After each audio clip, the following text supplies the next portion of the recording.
In the dangerous skies above Alaska, This doesn't look good. a veteran pilot hits a deadly cloud of ice. Come on, damn it, work. A chopper pilot races fog to extract a team of scientists. I think we just got you out. And a rookie flies solo into the unknown. Oh God, oh God, oh God, okay, okay. The men and women who risk their lives to fly here are pilots on the edge. Holy smokes. These are the Alaska Wingmen.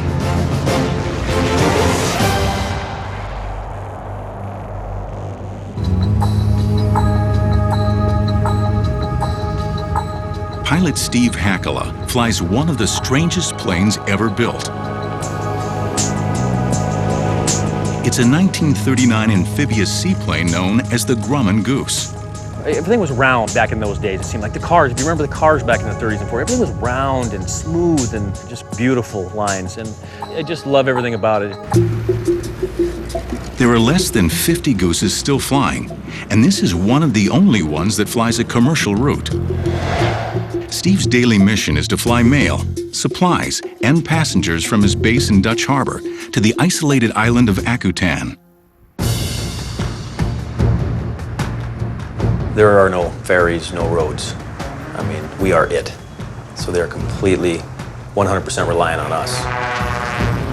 Akutan depends on the Goose, but it's October, and this time of year, the Aleutians are notorious for deadly storms. We feel for those folks, you know, we want to get the job done, but we're not going to do it if we can't do it safely. This is probably one of the most difficult routes that we fly out here. The Pacific Ocean on one side, the Bering Sea on the other side. And so you get these weather that come in from both sides. Very treacherous. I've been flying out here for 16 years, and every day is a learning experience. And for Steve, one of the most challenging parts of flying the Goose is landing. Float planes land on pontoons in calm lakes or rivers. But the Goose lands in the ocean on its belly. We're landing in 2 or 3 foot waves, and you know, at 80, 90 knots, that puts a lot of force on an airplane. The worst case scenario is getting into a porpoise, which is just an uncontrolled oscillation of the airplane, up and down, up and down, up and down. There's been cases where people get out of control and crash the airplane. And there's one more thing that Steve has to look out for. I'm looking for debris, big floating logs. You don't want to hit one of those, that'll really ruin your day. Going 90 miles an hour, it'll open this thing up like a pop can.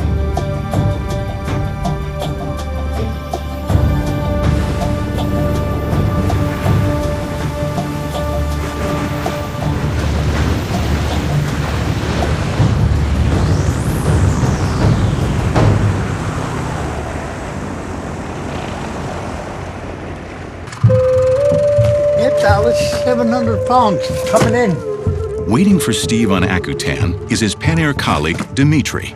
Well, this is not America, this is Alaska. Dimitri and his wife, Alice, are natives who've lived in Alaska all their lives. I haven't been off this island for 2 years, and I don't want to. It's home.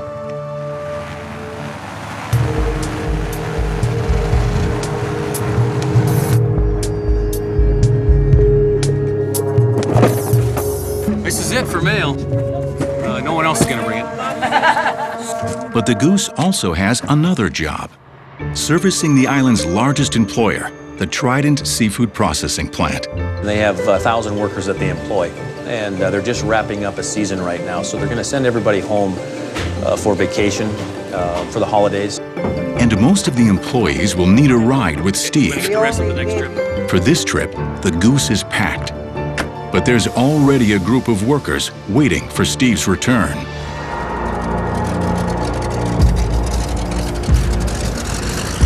The weather has been bad for the last 3 or 4 days. 20 to 40 people a day with one airplane, and we're hauling 7 people at a time. That's a lot of trips.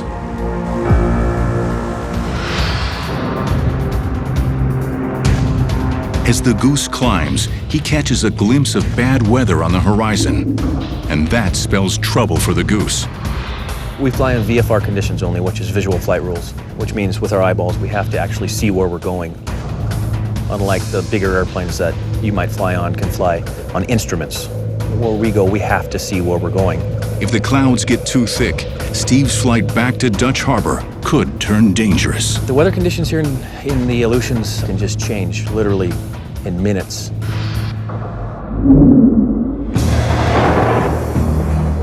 In Alaska, when the weather gets too rough, airplanes get grounded. But that doesn't stop Dave King. Well, you couldn't have flown this route on an airplane today. Choppers can fly close to the ground and maneuver through terrain that planes just can't handle. We're now flying IFR. I follow road and river. In this case, we got a road and a river to follow. This is Alaska IFR flying in a helicopter. Today, a group of scientists are depending on Dave, and he doesn't want to let them down. We're going up into the Talkeetna Mountains here to pick up 6 geologists. They're studying fossils and fault systems that run through this area. They're camped in the southern Talkeetna Mountains, just 15 kilometers from Dave's ranch near Sutton. But before Dave can pick them up, he'll need to break through the clouds. The weather has just been really something to deal with here lately. Every day we've had system after system roll through here, so they've been stuck in some pretty lousy weather lately. All right, here we go. It's finally improving. There's a break in the weather, and Dave calls the scientists. Okay, Jeff, you on the mountain? Yep, we're ready here, Dave. Okay, good. Just cleared off a minute ago? Sounds good. We're clear. There's still random clouds that pop in, but we're wide open right now.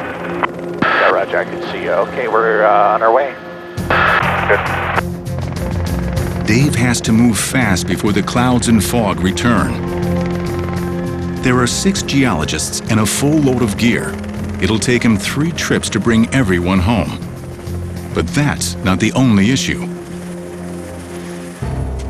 This ground here, with the consistency of jello, is why you have to be very careful where you land up here. It's a mixture of saturated clay trapped above frozen ground. Skids will sink right out of sight if you're not careful. We're loading this net with all of their gear. We're going to take all the people out in one, and then I'm going to come back for the net. Sometimes the weather can shut down really quick, so when we separate, we never leave anybody without a tent and some food and a stove, because we've had classic stories where, you know, a helicopter can get 10 feet from you but can't land because it's so cloudy, and the other poor guy has to stay out here for 2 weeks. And on this trip, those poor guys could be Colin and Jeff, who've elected to be the last ones out. Colin and I will stay up here, and as long as the fog holds off for a while, the helicopter should come back, but we're always prepared to stay out in the wild for a couple more days in case the rain and fog continues to roll in and the helicopter's unable to return. Firearm for protection, a bear-proof food container full of food. Last thing we want to do is shoot a bear, but if there's a situation with a bear, we'd like to protect ourselves.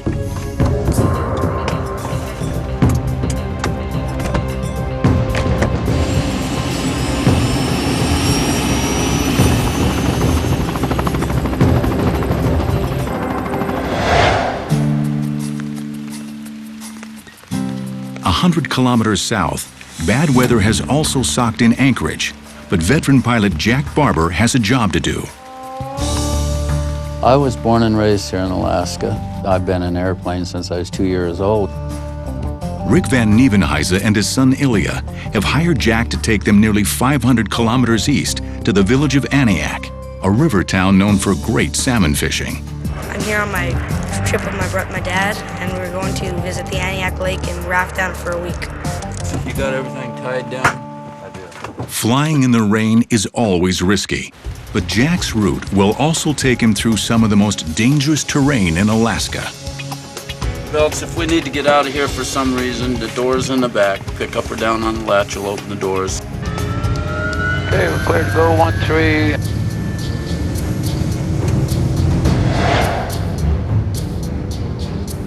Heading west out of Anchorage, Jack scopes out the weather. Kind of a funny cloud layer today. We've got multiple layers. I'm hoping once we get to the Alaska range, we're going to be able to sneak right up to and get out the other side. The Alaska Range is an enormous wall of steep mountains that include Mount McKinley, the tallest in North America. But today, Jack will barely be able to see them, or even the passes he needs to follow to get to Aniak. Until you pass that lake, you don't want to turn up this valley, and that other valley you can turn up as well and mistake it for the wrong one. Next canyon up is where you want to turn. There's a number of passes, but the most direct routing to go through Merrill. Merrill Pass will get Jack to Aniak fast, but it's one of the most notorious routes in Alaska, especially when the cloud cover drops. The clouds go right to the ground, and airplanes try to get in there, and then they can't find their way out. You can't turn around, and so you're stuck with going forward. You get in the clouds, you can't see, and then obviously people run inside the mountain. A lot of airplane wrecks right in here. There's one. At one time I counted about 12 wrecks in there. When you see airplane crashes on the ground down there, bad choices. You just got to tell yourself, I don't want to do that, I'm not going to do that. Now at the narrowest point of the pass, Jack's got to decide if he's going to go for it. So I'm going to go up in here and take a look. If I don't like what I see, we're going to turn around and get back out of here. Halfway through the treacherous Merrill Pass, Jack commits himself to reaching the top. But with the clouds hanging low, there's no margin for error. Alaska has more accidents probably per capita than anywhere in the United States. It's not comfortable knowing that doing the wrong thing could be fatal. Flying under the cloud line, he approaches the top of the pass and looks for a way through. I'm making sure that I got enough visibility that I can get to the top of the pass, about 3,400 feet. I'll let us get up there. He heads a little higher. Finally, at 1,500 meters, he makes it over and begins his descent into Aniak. When you have very poor weather, the worst thing you can do is panic. You need to play your cards right to the end, and you need to follow procedures, and you need to deal with the emergency.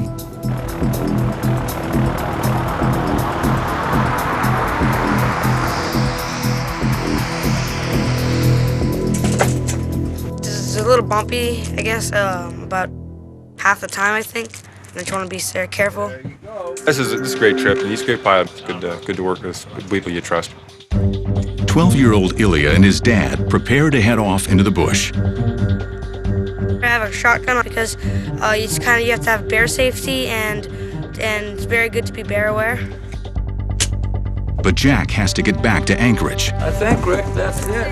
See you on You have Monday. a good trip, okay? Okay, you guys. He's got another group of tourists waiting to see some bears.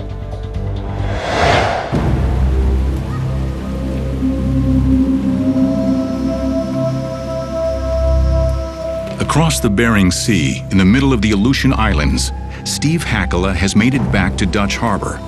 But his scheduled flight back to Akutan has been canceled. The weather in Akutan is blowing too hard. It's blowing out of the north at 30 knots. Our limit is 15. And Steve knows better than to try this trip in stormy weather. Flying in the Aleutians has taught me patience. Anything that has to be done today doesn't have to be. We can wait till tomorrow.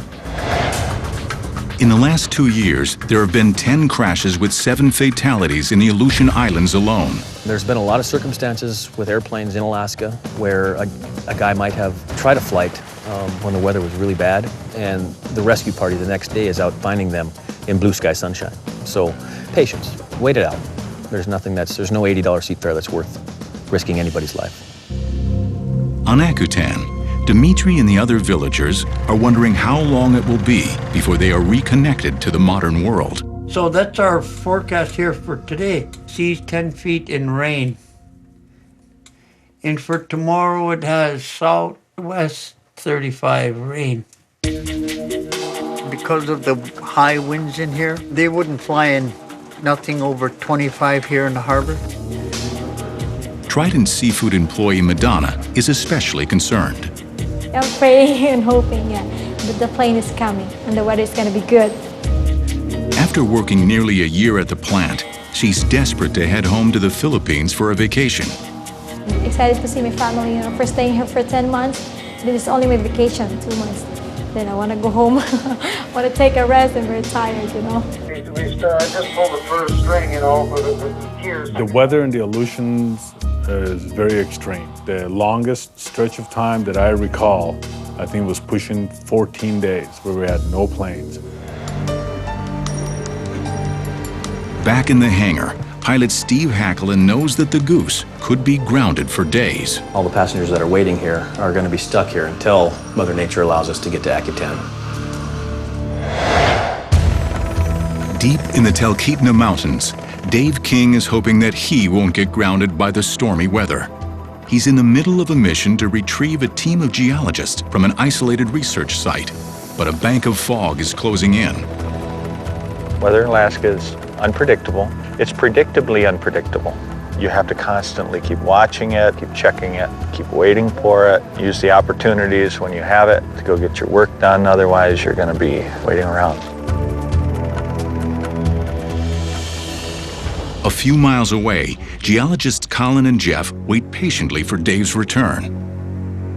When he came in this morning to pick us up, it was like this for a while, and then a big cloud bank came in, and he got to within about 50 yards, and we could just barely see him. We were communicating on the radio, but Dave was unable to penetrate through that. The fog was too thick.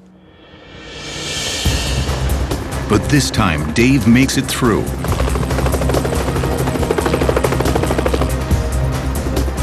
There they are.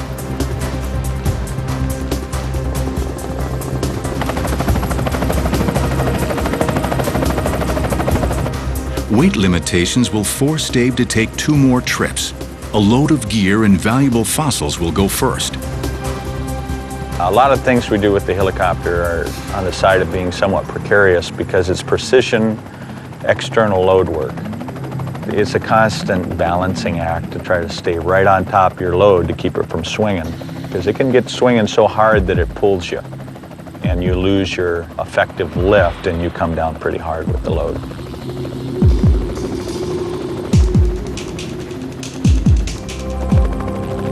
If Dave can't make it back, Colin and Jeff will have to risk another night on the mountain. Hopefully he'll be back to get our remaining load, and the 2 of us.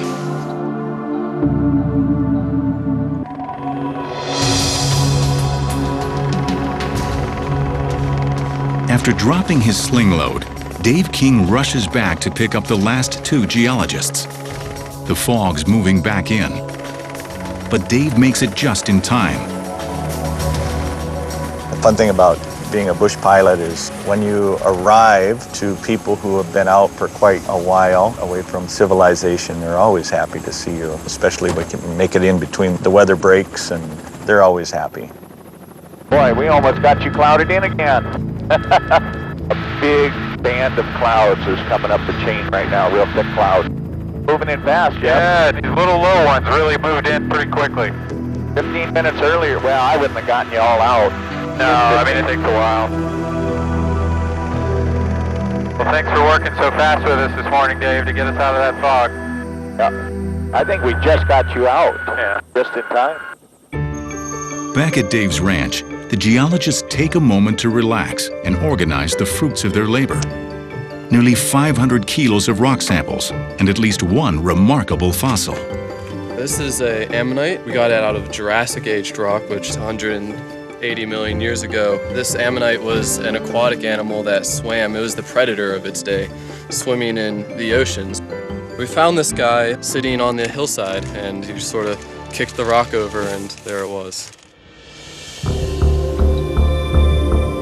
Geologists have learned more about these mountains in the last 20 years than anybody ever knew in the past history before. And I've been really privileged at flying a lot of these guys around. I walk away learning from that. It's wonderful.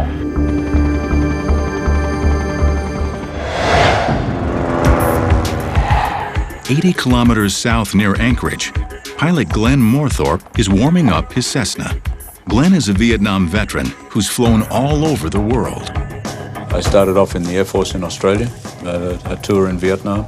I was the chief pilot of Polynesian Airlines. But today is Glenn's most difficult job yet. Teaching his youngest daughter, Ronnie, how to fly. It's very, very important that throughout this whole thing, don't get flustered, pushed, rushed. Considering the fact that I am his daughter, he does sort of hold me on a higher standard than the rest of his students. Ronnie is only 17, and before she can get her pilot's license, she has one last requirement, a 240-kilometer solo mission. You have to do 5 hours, and it's a 150-mile course with at least 3 landings, and I haven't done that yet. But before she undergoes this final challenge, Glenn wants to test her landing skills one more time. I'm not prepared to send her solo unless I know she can handle the worst type of emergency she's likely to face. And in Alaska, that means being able to nail a short landing on a gravel runway. Most pilots in the lower 48 will never land on a gravel runway in their entire life. Ever. Bush pilots in Alaska use the gravel runways more than any place. The key for these short landings is precision. Okay, 45-degree bank turn left on heading of 120. Clear left? Clear left. If you don't choose a point to land, and if you don't consistently land at or just beyond that point, then you will never be successful at bush flying or quite a lot of flying, to be honest with you. Heading of 332. Clear right? Clear. I can stand to lose some speed, but not increase altitude. I'm going to take some flaps, but way too fast. Approach your traffic, Cat 5041 on downwind for runway 19 right, stop and go, Birchwood. Oh, one right, one right. One right? One right, one right. We're going on one right? Yes. 1,500 feet, inbound, I understand we're using runway 01, correct? We're correct, we're using runway 01. Get the airplane down, I want you lower, so go lower. Get lower now. Onto the brakes.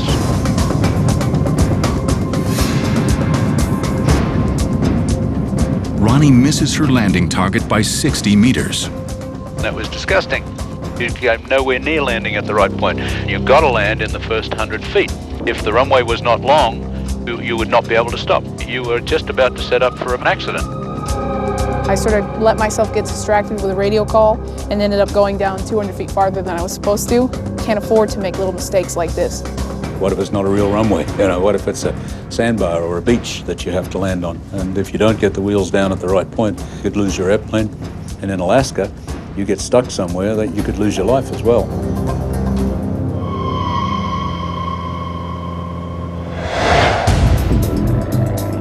Jack Barber knows all about the dangers of flying in the bush. He's high above the Alaska range, trying to get back to Anchorage to meet his next clients. But just an hour from home, he runs into trouble. Little ice, huh? A cloud full of ice. Wow, the ice is really building up. Coating the propeller. I can feel that vibration, that's the problem. Then the wings. Still pretty nasty. That's quite a bit of ice in here between 14 and 9,000. Ice cuts airflow over the wings and can bring down a plane in seconds. Ice is one of the worst because it builds up all over the airplane and forms on the leading edges, the funnel area of the aircraft. Man, that's really building up fast. The windshield is totally iced over. I can't see out the front again. What happened there? At some point you have to make a good solid decision what you're going to do about the ice you're encountering. Don't try to wait until it's too late and you're contaminated to the point that it won't maintain altitude. And you're going to come down at that point.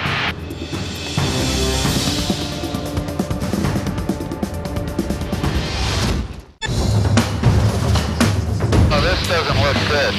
80 kilometers from Anchorage, Jack's in a freezing cloud bank with a dangerous amount of ice building up on his plane. I'm going to have to get rid of this ice. No ice is good ice. His plane's equipped with a de-icing system, but it doesn't seem to be working. Sometimes the de-icing system is kind of intermittent. It kind of cuts out. Come on, damn it, work! Unable to see, Jack's last chance is to drop altitude and hope for warmer air. Yeah, we're coming back down into the positive temperatures. All right, you're gonna get rid of the ice here pretty soon. Oh, gonna leave us here pretty soon.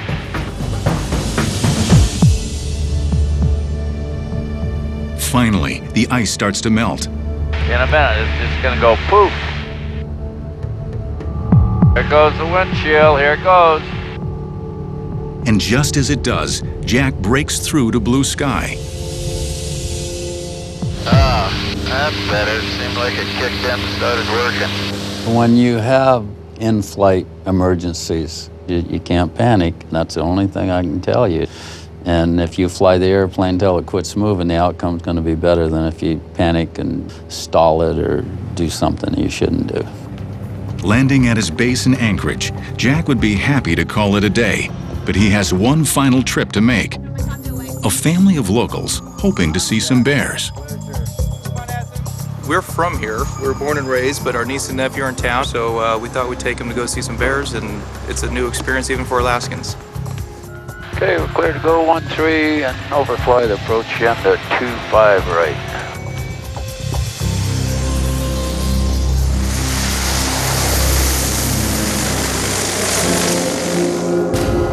Their destination, Lake Clark National Park, 150 kilometers southwest of Anchorage.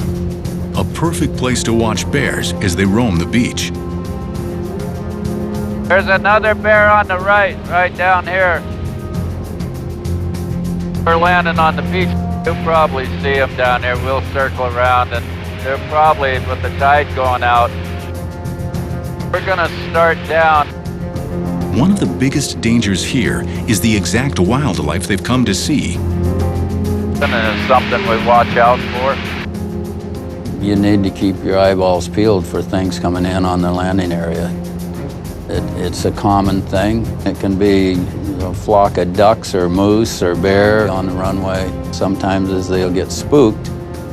I've had calls where a moose run out in front of alongside the airplane and almost run into you. As he descends near a beach full of bears, he'll have to be extra careful. Back near Anchorage, 17-year-old Ronnie Moorthorpe needs to fly a solo mission before she can get her pilot's license. But she just botched a practice landing. I'm not meaning to yell at you, I'm sorry that came out, but the approach to landing on a short field landing is very important, and you can't accept it if it's not accurate. It kind of went out the window when I was talking to that guy on the radio. Well, that's a distraction, that's right. What's the first thing you do? Aviate, right? So don't let anybody distract you. Distraction is probably the biggest risk that she faces, and it's hard not to be distracted.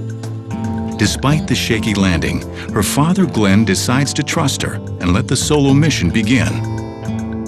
So this will be an interesting flight. Hopefully I don't die, but yeah, without my dad there. But I think I can handle it. Keep your eyes working, watch out for traffic, and call me when you're passing Big Lake. Play that sweetheart. Bye-bye, see ya. I won't die, I promise. Yeah.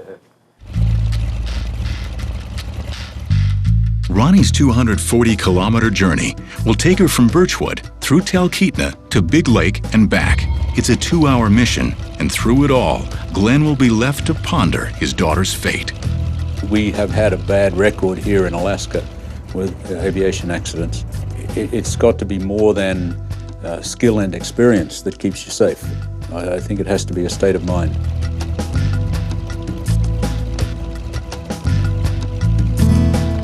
Let us do this thing. Oh, God, okay.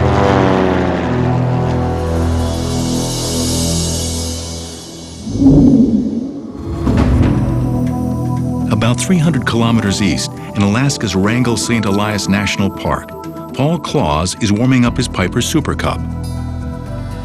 This enormous wilderness preserve is more than half the size of Portugal, and Paul lives right in the middle of it.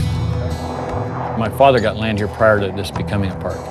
It was done through the Homestead Act, the same act that settled the West If you stay on the road system, you don't know Alaska, because it's so vast and so big, and I've been here all my life, and I've flown all over it, and I still haven't begun to see it all. We are the only humans that live on a river that's about 150 miles long. Our nearest neighbor's about 30 miles away by air, so yeah, we're pretty remote. Today, Paul is flying into the bush to set up a camp for his guests. They've got all their gear over here, all their food and everything. Today I'm just setting up a nice camp for them. Built in 1965, Paul's Super Cub has a glassed-in cockpit with exceptional visibility. If you gave me all the money in the world but told me I could only have one aircraft, it would be a Super Cub, hands down. There wouldn't even be a question. We're flying east up the Chittenden River here. Been very few humans in history ever walk here, and a lot of them didn't return trying to walk here. Only way really to ever get here has been with an airplane. In the middle of his mission, something catches Paul's eye. Holy smokes. Oh my goodness, look at that bull. It's the biggest thing I've ever seen. Gotta be the biggest moose I've ever seen. Ever since childhood, he's had a particular interest in large moose. Okay, 1 o'clock now. Man, he's a big sucker. It's like he got wings.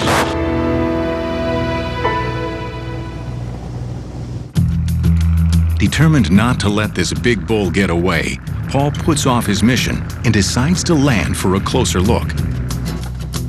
He no longer hunts with a gun, so a perfect photograph will have to do. The trick is going to be to try to find him and then find a spot close enough to get some good pictures. Paul Claus is on the hunt for one of the largest moose he's ever seen.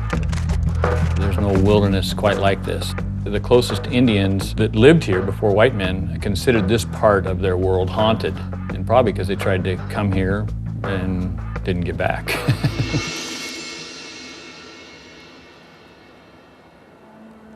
Listen. That's him.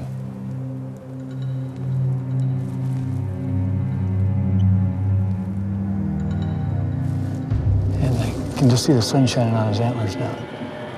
There's 2 cows above him. He's going up. He's got wings for antlers. Look at that guy. Oh, wow. Oh my goodness, what a huge thing. The antlers don't even look real. Paul tries to get a worthy shot. Yeah, that's too far. But he's just too far away. Moments later, his moose is gone. I think we've chased him around enough for right now. We'll go. It's getting late, and Paul still has to set up camp for his client and make it home before dark. For now, at least, Paul will have to settle for the picture he took of the moose from his plane. Freedom to me means the ability to do what you like to do. And here I'm able to do what I like to do. To me, I have a level of freedom here that doesn't exist in very many places in the world.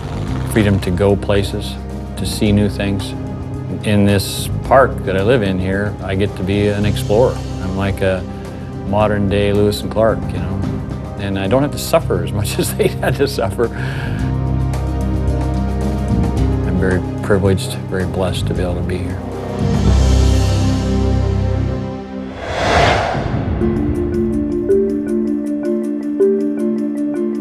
It's a new day in the Aleutian Islands, and after a rough night, the skies are clearing. But pilot Steve Hackala is still waiting for the go-ahead to fly to Akutan. Hello.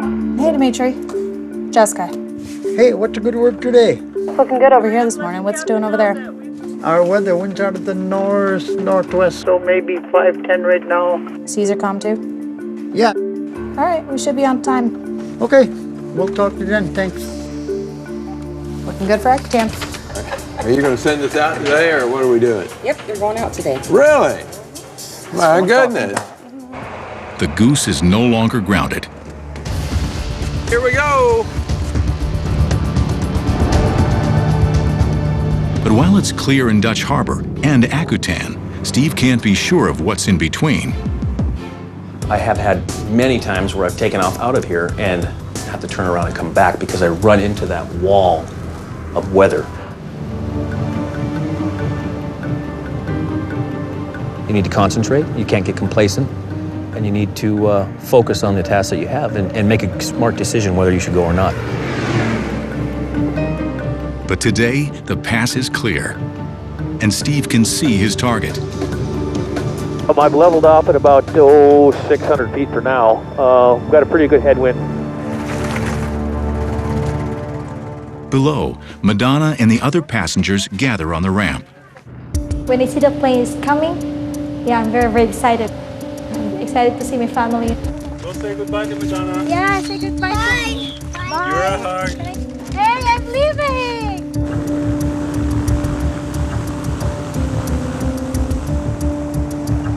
Have a great vacation. Thank you. Okay, well, hopefully we'll see you a little after 4, huh? Okay. All right. We'll keep an eye on the weather. All right, have a good day. Thanks, Dimitri.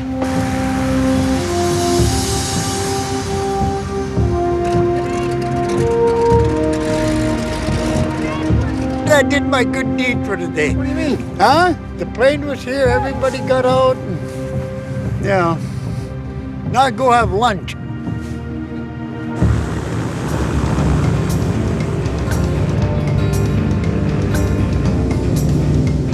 Steve Hackla, he's a guy that you can tell he loves to fly, and you can tell when he is behind the wheel, because whoever is behind the wheel is having a good time flying that plane. I get paid to fly an airplane and bring people places they want to go and bring them mail and freight. It really makes me feel good that I've provided a service for the community. That's a pretty good gig.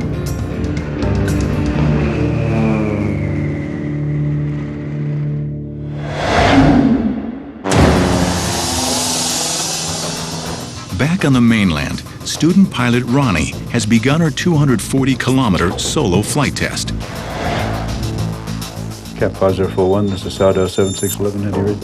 Sourdough 7611, 5041, loud clear. Okay, just checking up. For the next 2 hours, her father Glenn will be waiting at the hangar, tracking her progress by radio. She's never done anything like this before, and every step will be critical. Flight plan is activated. All right, now I can concentrate on the flight. Ronnie sets her course for stop number 1, Big Lake. I don't like using the GPS just because I don't like relying on technology. I make little cards, little cheat sheet cards to make it easier for myself when I'm flying. Ronnie reads the terrain below, focusing on the landmarks. There's the river. There's the river that I'm going to follow, because now I know visually where I'm going. As long as I stay generally along this river, then I'll be good. But after a short while, the landmarks aren't quite so clear. Okay, this is the part where it starts to get a little bit confusing, because every bit of the river looks exactly the same. There's the lake. Right before the lake, there should be an opening in the river. There's the opening in the river. There it is. Woo! Cap 5041, Sourdough 7611. Can you give me a position?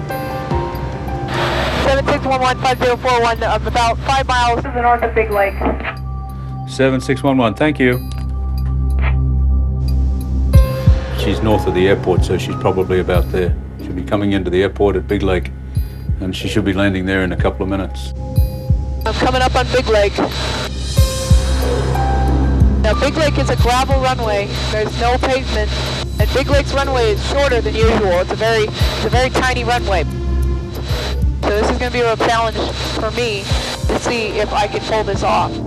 The more you fly in Alaska, the more varying conditions that you see, the more you learn. There's the runway dead ahead of me. Big Lake traffic, Cap 5041, turning downwind for runway 7, Big Lake.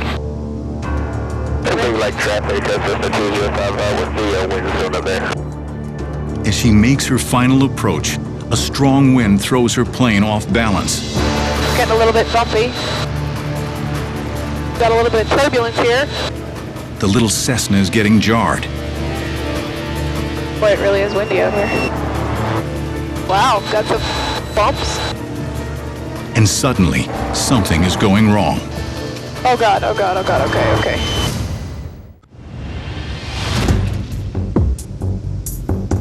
Ronnie Moorthorpe is coming in on a short runway. Oh God, oh God, oh God, okay, okay. Uneasy with her approach, she remembers her father's advice and aborts the landing. Okay, I'm just too high. I'm going around. Okay, I can do it again. This time I'm gonna get this landing. I gotta concentrate. I wanna descend, I wanna descend. That last landing was too high. I can go ahead and take off some power. Looking good, looking much, much better. I'm gonna get this landing. This is gonna be a sexy landing. If it kills me, it's gonna be a sexy landing.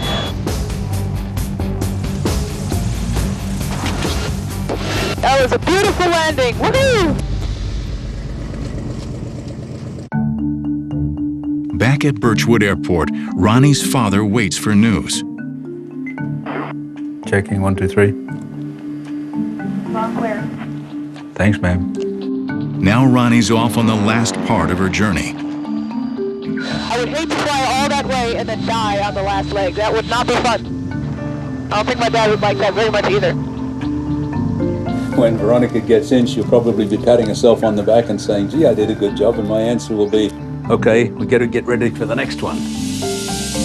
Level out, okay. 30 minutes later, she approaches the end of her solo. Birchwood traffic cat 5041, turning downwind for runway 19 right, Birchwood. A safe landing at home. For Ronnie, it's a big success. Well, I didn't die. And her instructor couldn't be prouder. So you're going to buy me an airplane? I'll buy you an airplane, yeah, sure. Cool. Made out of paper. Her skill at handling an airplane amazes me. Long term, she'll be one of the best pilots that I will have ever met. I'd never tell her that. I wouldn't want her to get a swelled head.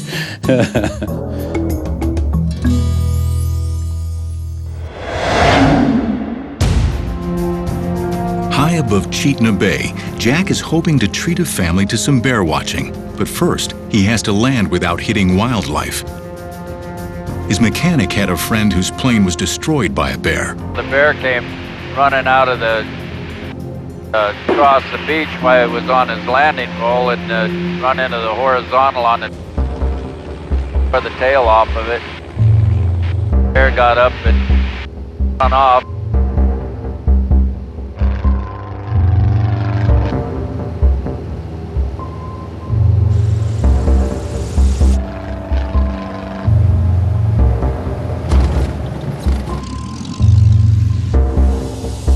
But this time, the landing is as smooth as the beach itself.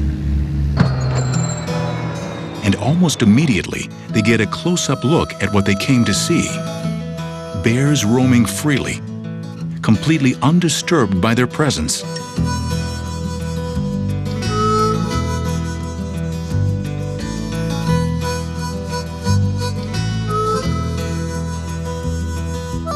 Made the trip right there anyway, Right, exactly. So that's all right.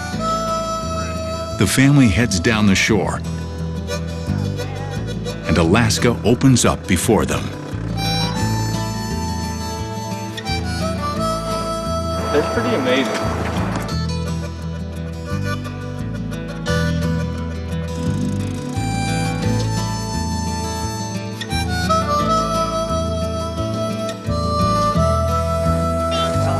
Very fun.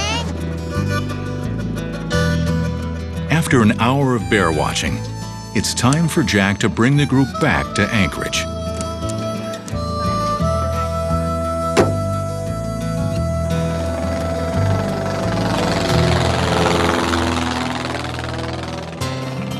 My favorite part about flying is taking people to experience something they've never seen or experienced before.